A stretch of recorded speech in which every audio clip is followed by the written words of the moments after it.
from a raw metal block to a precision part. This is how CNC machining turns impossible tolerances into reality. Let's speed through the process in 90 seconds. First, it all starts on the screen. Engineers draft 3D CAD models, defining every groove hole and curve. Then comes software translates that design into G-code.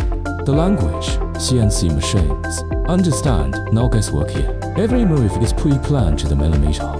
Next, the raw material, aluminum, steel, or even plastic, gets clamped by tied on.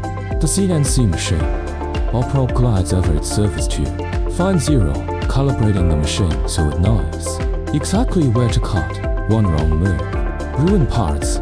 Precision starts here. Now the magic happens. The spindle fires up, spinning a carbide drill at 10,000 RPM. It zips through the material, first roughing out the shape, fast, but not perfect, then finishing with tiny, precise cuts down to 0.001 millimeters tolerance. Chips fly, but the end result, flawless. Last step, inspection, a coordinate measuring machine.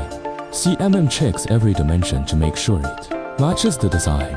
What started as a hunk of metal, now a part that powers cars, planes, or medical devices. That is CNC machining: precision, speed, and possibility.